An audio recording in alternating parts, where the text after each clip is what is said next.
membahas tentang tugas dan fungsi mereka, kan mereka bisa ini, ya saya kembalikan tentang komisi-komisi, seksi-seksi.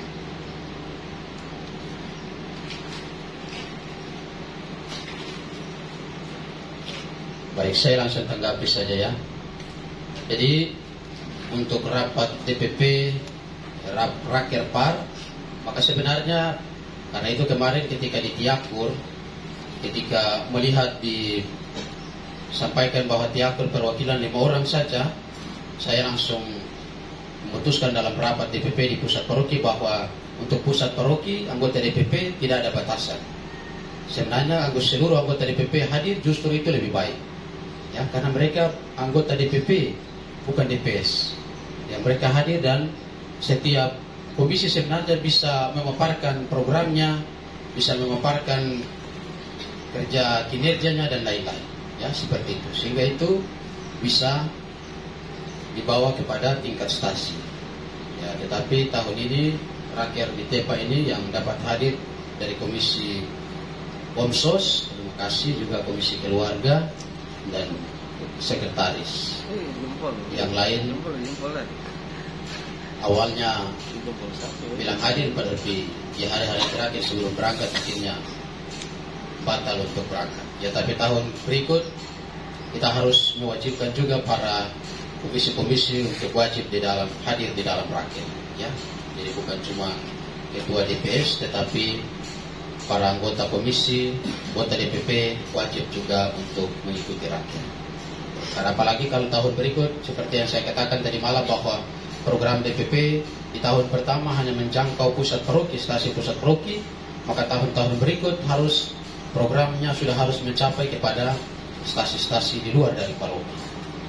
Maka untuk bisa sampai pada program, sampai pada stasi-stasi, maka di dalam rakyat-rakyat seperti ini, para komisi yang programnya apalagi sampai di tingkat stasi harus dihadirkan untuk memberikan penjelasan tentang program-program yang dijalankan. Baik, terima kasih Bapak Yan untuk masukan akan dicatat.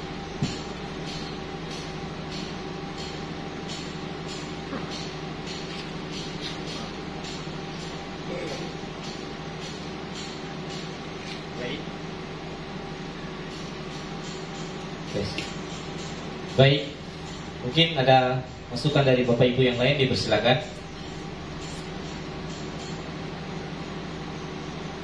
Silakan, Pastor Garis.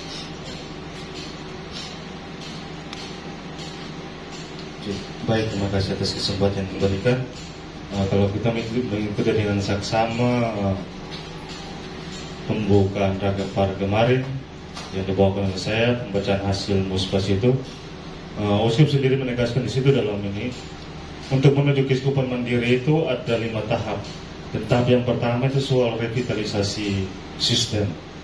Karena itu baiknya di bagian karya ini kita putuskan beberapa hal bersifat keputusan dan juga rekomendasi, supaya kita belajar juga untuk menetapkan sebuah sistem yang saat sebelum pada akhirnya tahun 2027 itu kita berjalan semua sesuai dengan sistem yang mengatur kita semua. Kita berjalan sesuai sistem. Karena itu misalnya soal tentang misalnya pelantikan Badan Dewan dia berakhir tahun 2027, dan juga soal Rakerpar ini kita harus menentukan dengan jelas siapa-siapa yang wajib untuk terlibat di dalamnya dan konsekuensinya apa kalau memang tidak terlibat. Karena itu kita masih ada dalam tahap pertama soal revitalisasi sistem. Karena itu kita harus berada dalam orientasi itu. Kita mau bergerak ke lain, nanti dulu kita ada dalam sini dulu soal revitalisasi sistem. Itu saja dari saya, sekian.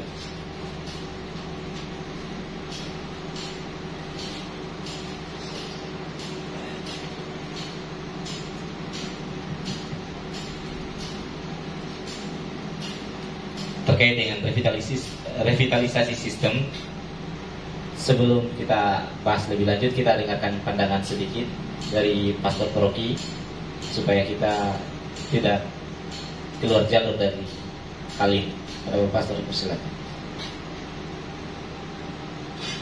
Baik, terima kasih atas kesempatan yang diberikan. Jadi seperti yang Pastor Vikaris tadi katakan bahwa di tahun pertama ini Keuskupan Amboina sebenarnya belum ada program-program yang dijalankan. Jadi hasil muspas kemarin di Samlaki kemudian dicoba diterapkan di dalam sistem selama 3 tahun sampai tahun 2027. Yang dimaksudkan dengan revitalisasi sistem itu artinya yang selama ini kita sudah jalankan, ya, yang selama ini kita sudah jalankan, kemudian dengan aturan-aturan yang baru ini, dengan berbagai dokumen yang ada ini, Keuskupan Amboina mencoba untuk memasukkannya ke dalam program-program di dalam tingkat paroki dan stasi. Jadi bagaimana stasi-stasi, paroki-paroki itu berjalan sesuai sistem yang ada. Maka kita belajar untuk menyesuaikan segala sesuatu dengan sistem. Kalau sebelumnya, contoh paling sederhana, kalau sebelumnya pastor paroki turun di stasi pelayanan, mau foto, dokumentasi atau tidak perlu, tidak pusing-pusing. Sekarang dengan sistem yang ada, mau tidak mau turun harus foto, ya, karena sistem sekarang tentang data. Ya. Jadi pelayanan di stasi, pergi kasih komuni orang sakit, mau tidak mau harus foto. Ya. Jadi dengan berbagai sistem yang ada ini kita dituntut untuk harus menyesuaikan diri dengan segala sistem yang telah dihasilkan lewat dokumen-dokumen yang ada. Maka di 3 tahun pertama ini kita sebenarnya belum membuat program-program Keuskupan Amboina. Hanya dokumen-dokumen yang ada ini dicoba untuk disosialisasikan dan kita mulai pelan-pelan untuk menyesuaikan diri dengan sistem yang sudah ditentukan oleh Keuskupan. Ya, jadi sistem-sistem yang ada itu, tata surat menyurat kita menyesuaikan diri, lalu pedoman keuangan kita berusaha untuk menyesuaikan diri dengan pedoman keuangan yang sudah ditentukan oleh Keuskupan. Nanti setelah tahun 2027, setelah kita sudah paham semua dokumen ini, lalu program-program itu akan coba dijalankan sampai tahun 2043 untuk mencapai Keuskupan Amboina yang mandiri. Ya, seperti itu. Jadi di tahun pertama ini 3 tahun disebut sebagai tahun pertama, tetapi di dalamnya itu sampai tahun 2027. Nah, itu revitalisasi sistem. Kita belajar untuk menyesuaikan diri dengan sistem yang ada. Ya, kalau sebelumnya kita jalan suka-suka kita saja, sekarang semua diatur dengan sistem yang ada. Pastor punya pelayanan pun harus dinilai oleh umat. Ya, jadi tingkat kepuasan umat itu akan diukur. Umat puas atau tidak dengan tingkat pelayanan pastor di stasi, di paroki, di rukun dan lain sebagainya. Ya, lalu tingkat kehadiran umat juga akan diukur presentasinya. Ya, paroki akan dianggap berhasil kalau setiap minggu umat yang hadir di gereja harus mencapai berapa persen. Itu semua akan dinilai, akan diukur. Itu yang dimaksudkan dengan revitalisasi sistem. Kita akan belajar menyesuaikan diri dengan sistem-sistem yang sudah dibuat. Tata surat menyurat juga ada dokumen yang membahas khusus tentang itu. Bagaimana kita menyesuaikan diri dengan sistem yang sudah ditetapkan oleh Keuskupan. Jadi Bapak Ibu saudara-saudara yang terkasih, yang disampaikan oleh Pastor Vikaris tadi, yaitu tentang kita menetapkan, sebenarnya setiap tahun kita ada seperti itu, ya. Tanpa Keuskupan ini setiap tahun, setiap rakyat kita ada keputusan dan rekomendasi selalu ada di akhir dari Muspaspan, ya. Di dalam dokumen tahun lalu juga kita menghasilkan itu, keputusan dan rekomendasi. Dan saat ini juga kita akan lewat varia Bapak Ibu bisa mengusulkan hal-hal, dan pada akhirnya tim akan menyusun keputusan-keputusan yang ada dan membuat rekomendasi untuk kita jalankan selama 1 tahun ke depan. Yang pasti untuk raker kali ini, di awal saya sudah katakan bahwa berbeda dengan tahun sebelumnya karena kita tidak akan menyusun program. Kalau tahun lalu kita rapat dan kemudian di akhir kita membuat program-program kerja dan kemudian kita memutuskan dan membuat rekomendasi, di tahun ini kita fokus untuk sosialisasi hasil Muspaspan. Nah, tetapi sekaligus kita mendengarkan pelaporan dari setiap stasi. Dan di akhir kita ada pada varia untuk memberikan masukan-masukan yang kemudian menjadi rekomendasi dan keputusan di dalam raker ini. Maka tadi kita sudah mencoba memunculkan misalnya soal keputusan, soal yang tidak ikut, soal ya keputusan untuk setiap stasi wajib untuk ada 2 bendahara dan lain sebagainya. Ya, karena itu di kesempatan ini sekali lagi Bapak Ibu hal-hal yang dirasa perlu untuk direkomendasikan, disampaikan, dicatat supaya itu menjadi rekomendasi dari atau keputusan dari rapat ini. Ya, setelah itu kita kembali dengan hasil dari keputusan rapat saat ini dan juga rekomendasi yang akan kita bawa pulang. Maka yang tadi Pak Sofikaris katakan soal kita putuskan soal yang wajib ikut terakhir par itu siapa saja. Ya, saya rasa itu semua stasi sudah tahu ya bahwa yang wajib di keputusan terakhir tahun lalu itu sudah diputuskan seingat saya.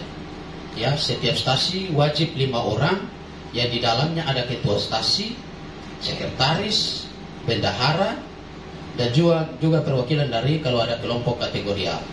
Ya, yang pasti setiap stasi 5 orang. Itu keputusan di rakyat tahun lalu saya ingat itu. Dan itu sudah diputuskan. Ya, seperti itu. Kita Baik, terima kasih. Saya rekam, saya punya diri sendiri karena selama ini nggak pernah direkam. Mungkin ini belum Bapak moderator, ini sudah masuk varia atau belum ini sebenarnya?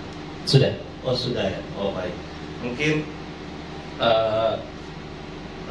sebenarnya saya sudah siap ini kalau rukun dipertanyakan mengenai jumlah kakak dan lain sebagainya.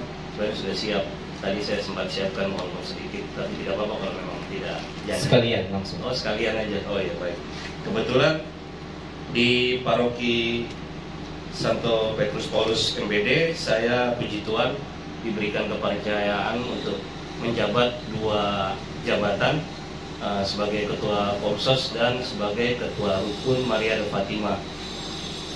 Di sini yang ingin saya laporkan kepada ibu bapak sekalian yang terkasih bahwa di rukun kami di rukun Maria de Fatima itu saat ini masih berjalan. Saya baru mendapatkan 8 rincian kakak yang saat ini sedang ditulis sesuai dengan format yang diberikan oleh Keuskupan Amboina. Memang di dalam perjalanan itu ada 35 kakak yang ada untuk sesuai dengan jadwal ibadah rukun setiap minggunya ataupun di saat ini sedang diadakan juga ibadah rosario setiap harinya. Dan saya tertarik dengan Bapak Pastor Paroki yang menyampaikan bahwa Anda sebagai pengurus rukun atau pengurus stasi sebaiknya Anda tahu berapa kas yang ada. Saya akan jelaskan, dan saya tadi sempat tanyakan ke bendahara pada saat bulan April, di saat saya dilantik bersama teman-teman badan pengurus rukun, kita memiliki saldo awal itu dari sebelumnya 6.146.000 rupiah, dan per 30 September ini saldo kita di rukun Maria de Fatima berkurang menjadi 5.082.000 rupiah. Memang ada pemasukan dan juga ada pengeluarannya cukup besar, seperti kemarin ada food untuk Maria de Fatima, kemudian food paroki, lalu ada sumbang beras juga untuk pihak seminari, dan juga ada pengeluaran untuk beli kaos rukun saat itu cukup besar sehingga kita agak sedikit turun. Tapi lalu kita juga menyumbang untuk 30% setiap bulannya kepada paroki. Lalu di kami ini saya sempat komunikasi dengan Bapak Pastor Paroki bahwa untuk struktur kami di rukun itu jangan terlalu banyak. Saya buat tidak banyak-banyak. Saya usulkan cuma ketua, sekretaris, bendahara, seksi liturgi, lalu seksi rumah tangga dengan seksi katekesi kitab suci. Saya tidak mau banyak-banyak karena nanti kebanyakan tidak kerja juga. Saya maunya itu semua kerja, dan puji Tuhan semua bisa tetap berjalan walaupun ada kendala sedikit-sedikit. Terima kasih juga untuk Bapak Pastor. Saat itu saya masih ingat 1 hari atau 2 hari menjelang pelantikan itu ada pembekalan untuk kami para calon badan pengurus rukun mengenai mengenai tentang apa arti tentang rukun. Lalu satu lagi yang ingin saya sampaikan, saya tertarik sekali dengan sosialisasi yang kemarin disampaikan ada 3 sosialisasi, yaitu sosialisasi hasil akhir Muspas 2024, sosialisasi pedoman keuangan Keuskupan Amboina, dan yang ketiga sosialisasi status DPP dan DKP. Yang ingin saya minta itu kita bisa diberikan software-nya secepatnya, karena saya udah sampaikan ke bendahara dan sekretaris saya tanggal 13 Oktober ini kita rapat untuk di rukun, dan kita akan sosialisasikan 3 sosialisasi ini. Mungkin secara garis besar saja, tidak terlalu besar. Terutama yang paling utama ini adalah pedoman keuangan Keuskupan Amboina, itu sangat penting sekali bagi umat. Kemudian satu lagi, untuk kendala-kendala di rukun itu sama seperti di tempat lain, di stasi-stasi juga kurangnya umat pada setiap ibadah rukun. Di kami itu ibadah rukun setiap hari Kamis. Yang ibadah ini ya yang itu lagi, yang itu lagi. Jadi mungkin karena kesibukan dan lain sebagainya, mungkin mereka enggan untuk ibadah rukun. Bahkan untuk kita cukup kesulitan untuk mengumpulkan anggota KOR jika kita bertugas. Jadi atas dasar itu saya mohon bisa dibuatkan suatu statuta untuk para penerima sakramen. Contohnya salah satunya itu, misalkan nanti dibuatkan surat keterangan dari rukun yang bersangkutan ini aktif atau tidak, lalu orang tuanya itu aktif atau tidak, lalu apakah dia sudah melunasi iuran-iuran wajib dari yang ditetapkan seperti kesra dan lain sebagainya, uang duku dan lain sebagainya, sehingga dari situ ada suatu aturan yang resmi. Saya tertarik sekali yang di Labuan Bajo itu bagus sekali, karena dengan seperti itu paling tidak antara hak dan kewajiban itu balance. Terkadang ada orang yang dia aja nggak bayar kesra, dia aja nggak aktif, kok dapat sakramen juga. Lebih baik ketua ikut dia saja, sembrono begitu tuh. Maka dari itu harus adanya suatu aturan yang resmi dari paroki bahwa ada seantara hak dan kewajiban itu bisa menjadi seimbang. Mungkin itu saja yang bisa saya sampaikan. Atas perhatiannya saya ucapkan terima kasih.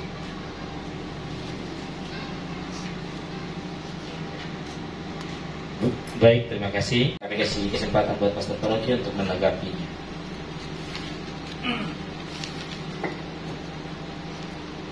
Terima kasih atas kesempatan. Juga terima kasih untuk Bapak Vicky atas beberapa hal yang sudah disampaikan yang kita telah dengarkan bersama. Maka di saat ini bisa kita jadikan sebagai keputusan dari rapat kita di saat ini, di dalam forum terhormat ini, tentang yang bagian terakhir yang Bapak Vicky sampaikan, ya. Karena kalau saya lihat di yang dikirimkan oleh paroki Labuan Bajo, bukan paroki Labuan Bajo, tapi salah satu paroki yang ada di Labuan Bajo, itu mereka tempel di papan di ruang depan sekretariat di paroki tersebut, ditempel di papan di kaca tentang syarat untuk menerima sakramen perkawinan, syarat untuk menerima sakramen apa yang ada itu, lalu syarat-syaratnya itu sudah jelas. Ya, jadi kalau kita putuskan saat ini menjadi keputusan, maka kita sepakati bersama dan kita putuskan syarat untuk menerima sakramen perkawinan, maka harus ada, selain mereka ada apa? Ya saya bacakan saja ya dari paroki Labuan Bajo sebagai contoh bagi kita.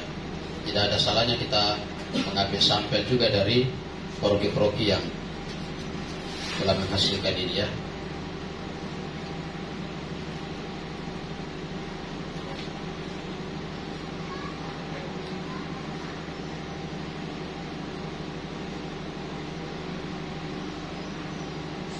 Dari paroki Mater Dolorosa Magulewa. Misalnya di mereka sini persyaratannya misalnya buku keuangan paroki, iuran sampai tahun dia menikah, pasangan tersebut harus lunas. Surat keterangan KUB dari pasangan, surat keterangan OMK dari Ketua OMK, surat silsilah pasangan, surat izin orang tua pasangan, sertifikat KPP, fotokopi surat baptis, dan seterusnya keterangan pembangunan bagi pasangan yang berasal dari koordinator Fatima, ya, itu iuran pembangunannya.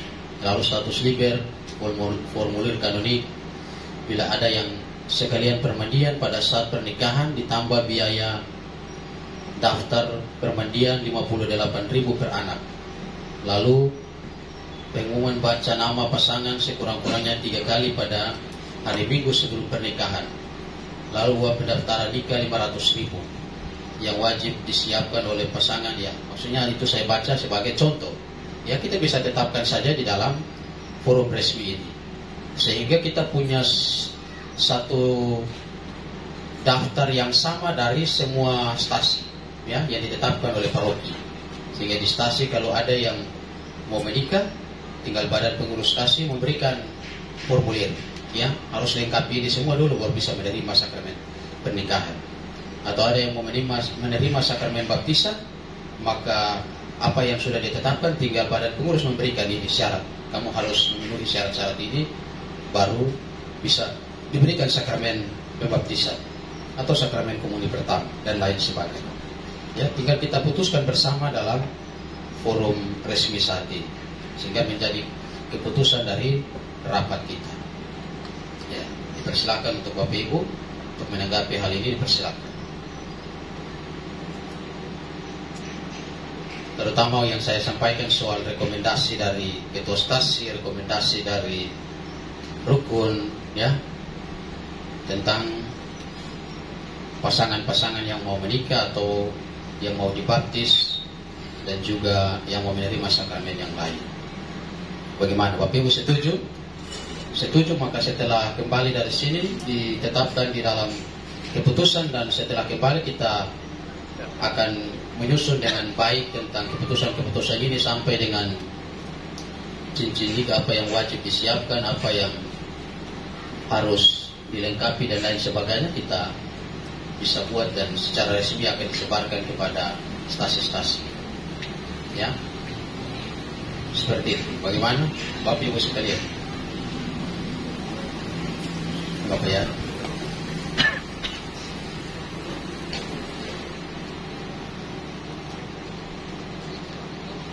Baik, ini masih berkaitan dengan hal itu. Ini yang bikin dilema. Dilemanya muncul seperti ini. Orangnya tidak aktif kegiatan di gereja, ibadat saja tidak muncul, dan lain-lain. Nah, ibadat, kegiatan di rukun tidak muncul. Tapi satu hal yang terjadi di Lurang, kami orang-orang yang tidak aktif ikut ibadat ini, mereka rajin menyumbang. Artinya iuran pembangunan itu mereka dari awal itu langsung start 12 bulan selesai. 12 bulan mereka start langsung selesai. Orang-orang yang kerja di perusahaan. Nah, tapi di satu sisi itu mereka tidak aktif ikut ibadat. Ini yang biasanya bikin kami pengurus DPS itu bingung. Mau terima dia untuk dapat sakramen atau tidak. Nah, ini kami dilema antara dua hal ini. Dia tidak aktif beribadat, tetapi sumbang untuk misalnya pembangunan pagar gereja, tetap menyumbang. Sumbang untuk iuran pembangunan, mau bangun gereja yang baru, mereka sumbang. Nah, ini satu hal yang mungkin kita bisa pikirkan bersama. Saya pikir sampai rambut tidak tumbuh lagi. Ini yang bingung. Tapi di Lurang seperti itu. Hal yang terjadi yang kita lihat hal kecil, tapi mau buat keputusan juga pasti salah. Mau ikut yang mana? Yang mau beri sakramen untuk yang tidak aktif tapi rajin menyumbang, atau yang aktif? Itu yang biasa bikin bingung. Mungkin saya kembalikan ke forum. Terima kasih. Baik, terima kasih Bapak Yan. Saya langsung tanggapi saja, ya. Jadi apa yang disampaikan Bapak Yan itu, kalau kita membuat pengandaian itu sama dengan seorang ateis yang rajin berbuat baik, apakah ia diselamatkan, ataukah orang yang beriman tetapi tidak berbuat baik? Apakah orang ateis yang dia tidak pernah masuk gereja tapi dia berbuat baik, dia selamat atau tidak? Pertanyaan itu sama dengan apa yang disampaikan Bapak ya. Jadi Bapak Ibu sekalian, seorang ateis yang tidak mengenal Tuhan, dia berbuat sebaik apapun, dengan perbuatan amal apapun yang dia lakukan, kita tidak bisa mengatakan secara iman, kita tidak bisa mengatakan bahwa orang itu selamat. Ya. Atau kita bisa memberikan contoh seperti ini. Yang punya mangga itu Tante Lili. Ya. Lalu saya mau makan mangga yang ada berbuah di rumah dari Tante Lili. Lalu saya mau cuma pergi langsung ambil saja, tidak pergi ke tuan dari pemilik mangga tersebut, ya, maka hal itu salah. Ya, jadi Bapak Ibu sekalian, maksud saya adalah kita ditetapkan untuk selamat ini ada di dalam gereja. Jadi sejak semula Tuhan membentuk gereja sebagai sarana keselamatan. Jadi kalau kita mau mencapai keselamatan, kita harus pergi kepada Tuhan. Ya, bukan kita langsung lurus-lurus petik mangga. Tetapi ada pemiliknya. Ya, mangga itu andai kata surga, kita mau pergi makan yang enak sana itu, tetapi kita tidak mau pergi kepada pemilik dari yang punya mangga atau yang punya surga itu. Ya, kita mau pergi lurus-lurus saja masuk surga. Kita tidak mau pergi kepada yang punya mangga ini. Ya. Pengandaiannya seperti itu. Jadi yang punya surga itu Tuhan. Jadi bukan dengan buat-buat baik kita lurus-lurus pergi. Ada orang yang punya. Ya, yang punya itu Tuhan Allah ini. Nah, maka kita tidak bisa mengatakan bahwa yang penting dia rajin menyumbang, lalu menutup semua yang lain, biar dia tidak pernah masuk gereja. Ya, tidak bisa. Ya, tidak bisa seperti itu. Karena itu Bapak Ibu sekalian, namanya kalau kita sudah tetapkan bahwa dia harus aktif di dalam paling tidak dia setiap hari minggu dia masuk ibadah dan lain sebagainya, dia ada di rukun. Ya, kalau di lurang tentu saja kita tidak bisa mengatakan atau memutuskan bahwa orang tersebut ini, karena ya kadang-kala juga saya juga di sana dilema karena perusahaan, orang alasan perusahaan dan lain sebagainya. Tetapi sebenarnya hal itu juga kalau kita pikirkan dengan baik tidak bisa menjadi alasan. Karena sampai semua orang di sana ada di perusahaan. Kenapa ada yang bisa, kenapa ada yang tidak bisa? Maka ini dipertanyakan juga. Kecuali semua yang kerja di perusahaan memang tidak bisa datang masuk gereja. Masalahnya ada yang bisa, tapi ada yang dengan sengaja tidak mau datang. Ya, seperti itu. Karena itu yang tadi disampaikan oleh Bapak Yan, kita tetap ada pada keputusan soal syarat-syarat, rekomendasi dan lain sebagainya. Supaya kita jangan membiasakan orang di stasi, yang penting beta kasih uang, simpan api masuk gereja juga sih apa-apa. Dan itu akan kita membentuk orang-orang dengan konsep seperti itu kalau kita tidak memberikan penegasan yang jelas. Ya. Jadi orang akan mengandaikan yang penting atau rajin memberi saja. Diminta uang atau kasih atau ya seolah-olah ya, atau uang banyak mau kerja di perusahaan. Ya. Buat apa pergi di gereja? Kalau kita tidak memutuskan, ya, kita tidak membuat penegasan tentang hal-hal seperti ini. Karena itu saudara-saudara yang terkasih, Bapak Ibu sekalian, bagi saya kita tetapkan saja dalam keputusan. Karena kalau orang alasan perusahaan, maka di gereja di lurang sana sebenarnya tidak ada orang dalam gereja. Yang ada itu ibu satu dua orang saja. Tapi kenapa yang lain bisa datang? Sama-sama kerja di perusahaan, yang lain bisa datang ikut ibadah, tapi ada orang yang sama sekali tidak pernah datang. Ini kan berarti dengan sengaja, ya, bukan karena kerja, bukan karena tuntutan perusahaan. Ya. Berbeda lagi kalau mereka yang tinggal di dalam perusahaan. Ya, kalau tinggal di dalam perusahaan memang beberapa kali akhirnya saya harus masuk misa di dalam bersama mereka. Tapi kalau yang tinggal di luar sebenarnya tidak bisa menjadikan itu sebagai alasan, karena yang lain bisa datang sembahyang, tapi yang lain ya seperti acuh tak acuh. Karena itu kita tetap pada keputusan untuk ya, kalau memang kita putuskan untuk harus ada rekomendasi, maka semua tetap berlaku di lurang maupun di stasi yang lain. Ya, seperti itu ya. Saya harap Bapak Ibu sekalian bisa paham dan memahami ini. Atau ada yang masih bingung, dipersilakan. Baik, terima kasih waktunya Bapak Pastor dan Bapak Moderator. Saya tadi tertarik dengan sistem revitalisasi sistem yang disampaikan oleh Pastor Vikaris. Saya mungkin hanya tambahan, dikarenakan paroki saat ini sudah memiliki rekening, setidaknya mungkin nanti ada juga yang namanya kiris, karena sewaktu-waktu kita akan menuju ke arah itu. Ada beberapa umat mungkin yang tidak membawa uang tunai sehingga bisa menggunakan kiris itu. Jadi sepertinya di paroki kota itu sudah melakukan itu, dan ini salah satu revitalisasi sistem yang diinginkan oleh Keuskupan Amboina. Mungkin itu saja yang bisa saya sampaikan. Terima kasih Wak Vicky, itu bisa masuk di dalam. Sudah kita atur dalam keputusan itu soal rekomendasi-rekomendasi itu rekomendasi-rekomendasi nanti dipertegas lagi di situ. Kalau memang dia tidak aktif, mesti aktif baru anak dia terima sakramen ini dan lain sebagainya. Tapi soal kedua ini soal pendekatan pastoralnya, itu kembali lagi ke DPS. Bagaimana dia punya cara untuk merangkum mereka? Karena lain kali orang tidak aktif itu karena ada persoalan-persoalannya tersendiri. Karena tergantung pendekatan pastoral kita saja untuk mendekati mereka dan merangkum mereka semua untuk kita berjalan bersama-sama untuk lebih aktif. Itu saja dari saya. Sekian. Baik, langsung ditanggapi oleh Pastor Paroki.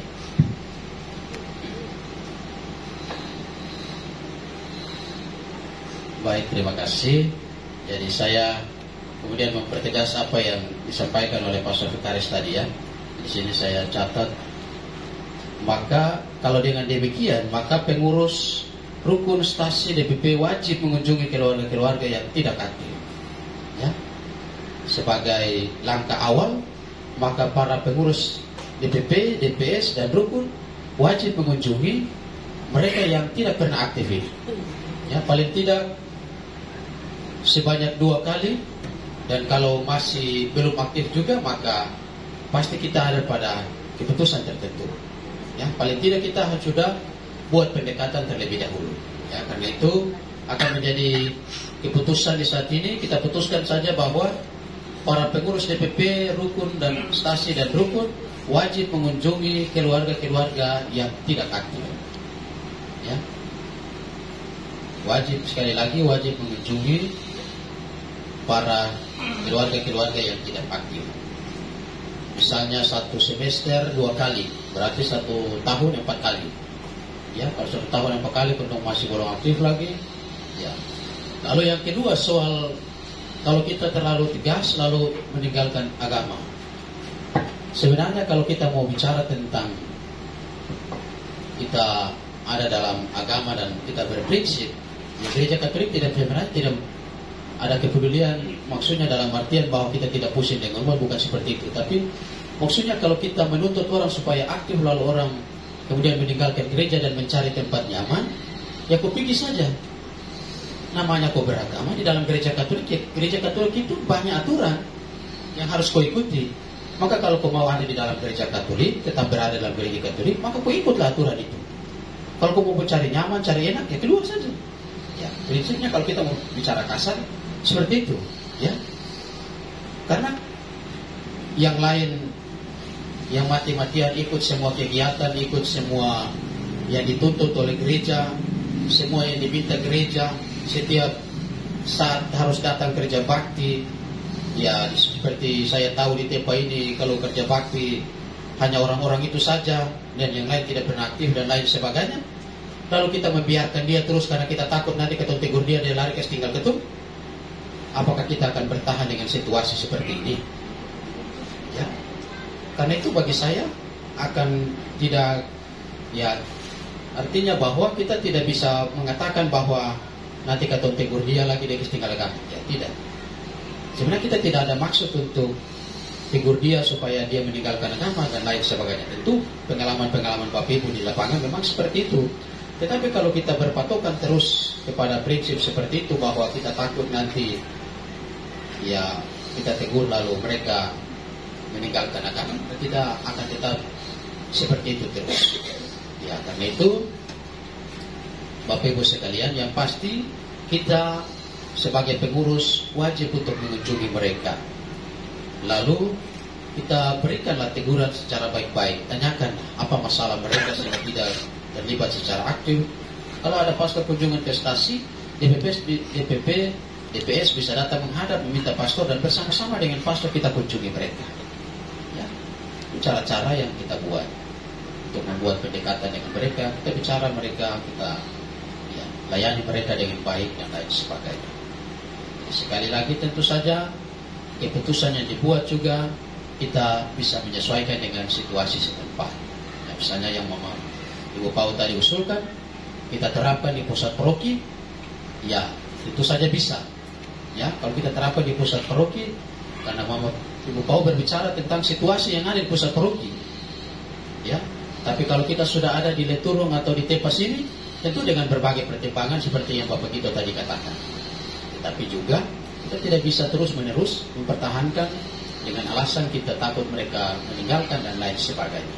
Ya, sekali lagi keputusan bisa kita buat saja, tetapi keputusan yang dibuat kita bisa menyesuaikan dengan situasi dari stasi-stasi tertentu. Ya, seperti itu. Jadi sekali lagi yang Ibu Pau tadi sampaikan itu memang pengalaman real yang ada di pusat paroki dengan jumlah kakak 120 orang itu secara data, tetapi sebenarnya ada banyak umat yang tidak pernah aktif sama sekali di dalam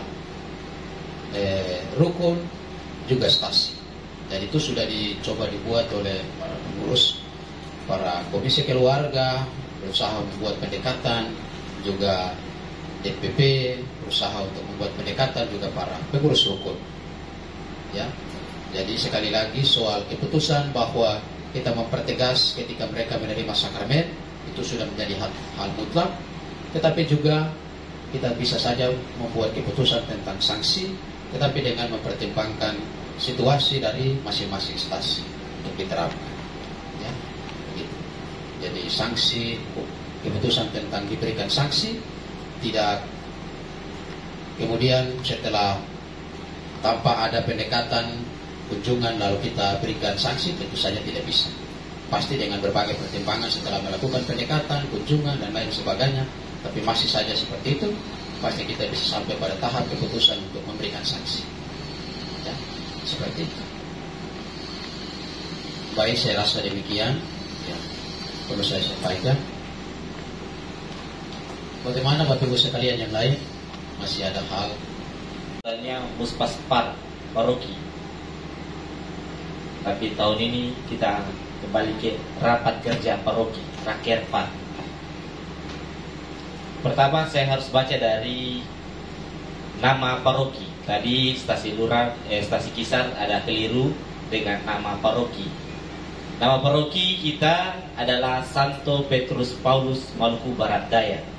Bukan lagi Moa Kisar, tetapi Maluku Barat Daya.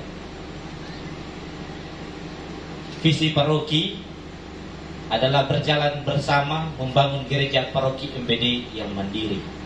Untuk itu tadi stasi TEPA punya visi sendiri, mohon disesuaikan, diturunkan harusnya turunan dari paroki, karena kita menyesuaikan juga dengan keuskupan. Nanti itu akan dibicarakan internal dengan pastor. Dengan misi mewujudkan gereja paroki MBD yang mandiri di bidang koinonia, liturgia, kerikma, diakonia, dan martiria. Dengan moto Duc in Altum.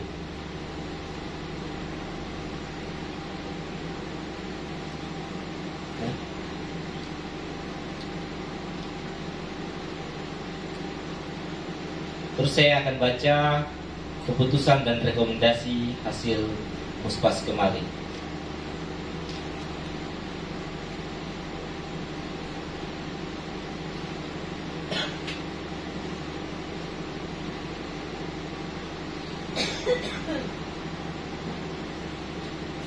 Keputusan Musyawarah Pastoral Paroki MBD tahun 2023.